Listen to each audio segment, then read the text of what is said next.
আজ সকাল সকাল রান্নাবান্না শেষ করেই দৌড়ে গেলাম বাজারের দিকে, কারণ ঘরের বেশ কিছু প্রয়োজনীয় জিনিস কেনার ছিল।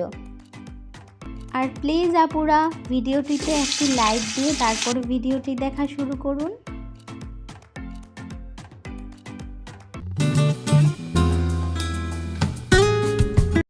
আসসালামু আলাইকুম সবাইকে। আজকের দিনটাই কিন্তু শুরু করেছি রান্নাঘর থেকে। আজকে সকালেই রান্নাটা করে নিলাম। আপনারা সবাই তো কম বেশি বিরিয়ানি রান্না করেন, তবে একদিন বিরিয়ানির আলুটা ডুবো তেলে ভেজে নেবেন, তাহলে দেখবেন বিরিয়ানির টেস্টটাই পুরোপুরি চেঞ্জ হয়ে যাবে। আলু ভাজা হয়ে গেলে আলু ভাজার তেল দিয়েই কিন্তু বিরিয়ানিটা রান্না করবেন, এতে বিরিয়ানির টেস্টটা দ্বিগুণ বেড়ে যায়। রান্না শেষ করে কেন বাজারে গেলাম, কি কিনলাম আর কত দিয়ে কিনলাম সব কিছুই কিন্তু দেখতে পাবেন আজকে আমার এই ভিডিওতে। যারা নতুন রাঁধুনি আছেন, চেষ্টা করবেন মুরগির মাংস হোক কিংবা গরুর মাংস, বিরিয়ানি রান্না করার সময় টক দই আর দুধের ব্যবহারটা অবশ্যই করবেন। এতে করেও কিন্তু বিরিয়ানির টেস্টটা আগের থেকে অনেকটা বেড়ে যায়। যেহেতু বাজার যাব, আসতে আসতে কয়টা না কয়টা বাজে, তাই ভাবলাম সকাল সকাল গিয়েই একবার বাগানের গাছগুলোকে দেখে নেওয়া যাক। রান্নাঘরের ব্যস্ততা শেষে এই বাগানটাই কিন্তু আমার একমাত্র শান্তির জায়গা। এখানে আসলে মনে প্রশান্তি বাড়ে। আমাদের বাগানে কিন্তু করলা গাছ থেকে শুরু করে লাউ গাছ, মিষ্টি কুমড়া গাছ, ধুন্দুল গাছ, বরবটি গাছ, কাঁচা মরিচ, ধনেপাতা, টমেটো, এছাড়াও আরও অনেক রকমের গাছ আছে। আর এত রকমের ফুলের গাছ আছে যা নাম বলেও শেষ করার মতো নয়। দেখতে পাচ্ছেন আমাদের বরবটি গাছে কি সুন্দর সবজি হয়েছে। যত্নে ভালো থাকে, যত্ন ছাড়া সব কিছুই কিন্তু দূরে চলে যায়। মানুষের যেমন যত্নের প্রয়োজন আছে, যত্ন করলে যেমন সম্পর্ক ভালো হয়, ঠিক তেমনি গাছেরও যত্নের প্রয়োজন আছে। যাওয়ার আগে ভাবলাম এক গ্লাস লেবুর শরবত হয়ে যাক। শরবত খাওয়ার পরই আমরা রেডি হয়ে গেলাম বাজারের উদ্দেশ্যে। কিন্তু বাজারে যাওয়ার কথা বলেও কিন্তু আমরা বাজারে যাইনি। প্রথমেই আমরা চলে গিয়েছিলাম একটা শপিং মলে। সেখান থেকে পছন্দ হলে ড্রেস কিনবো, আর না হলে প্রয়োজনীয় টুকিটাকি জিনিস কিনে ফেরত আসবো ভেবেছিলাম। আপনারা অনেকেই পাকিস্তানের ড্রেসের দামগুলো কেমন হয় সেটা জানতে চেয়েছিলেন। আমি চেষ্টা করব আজকে ড্রেসের দামগুলো বলে দেওয়ার জন্য। অবশেষে আমরা একটা দোকানে চলে আসলাম। এই দোকানটায় আসার পর পছন্দ মতো সেরকম কোনো ড্রেসই পেলাম না। এখন আমি যে ড্রেসগুলো দেখাচ্ছি এই ড্রেসগুলো ছিল বিন সাইজ, আর এখন যেটা ধরে আছি সেটা ছিল একটু জর্জেট বা সিল্ক কাপড়ের মধ্যে, যেটা পরে একেবারেই আরাম পাওয়া যাবে না।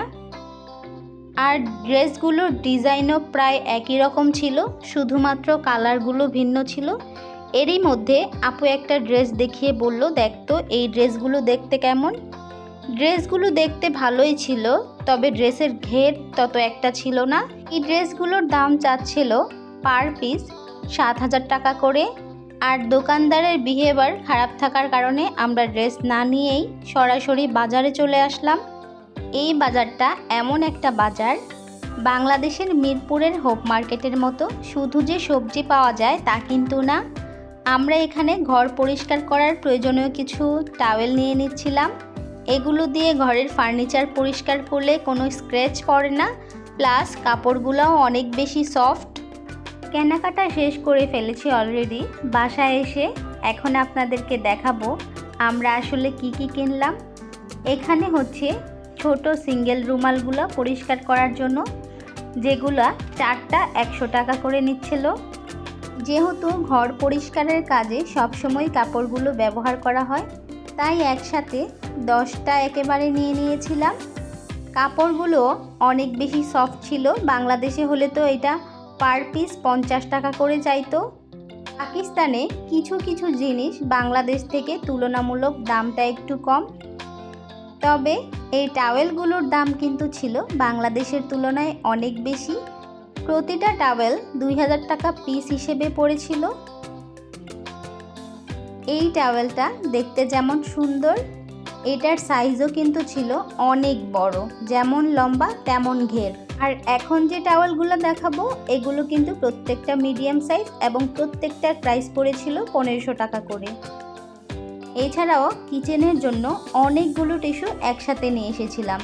এখন আমার হাতে যেই টিস্যুটা দেখছেন সেটা কিন্তু নর্মাল টিস্যু, আর বর্তমানে রেড কালার যেটা দেখছেন এইটা এমন একটা টিস্যু যেটা আপনি কিচেন পরিষ্কারের কাজেও কিন্তু ব্যবহার করতে পারবেন। এই টিস্যুগুলো মূলত আমি কেজি হিসেবেই কিনেছি। সব মিলিয়ে প্রায় 6000 টাকার মতো টিস্যু কিনে এনেছিলাম। যেহেতু টিস্যু আমাদের সব সময় প্রয়োজন হয়, তাই একসাথে বেশি করে কেনার চেষ্টা করি, এতে কিছুটা হলেও ডিসকাউন্ট পাওয়া যায়। ঘরে যে যত্ন করব আর পায়ের যত্ন করব না তাই কি হয়, তাই এই নেল সেটটা এনেছিলাম। আর এটা এনেছিলাম কিচেনের জন্য। আমার হাতে এটা কিন্তু সম্পূর্ণ একটা সিরামিকের ছোট ছোট বক্সগুলো দেখতে এত কিউট, প্রথমে ভেবে পাচ্ছিলাম না এটাতে আমি কি রাখবো।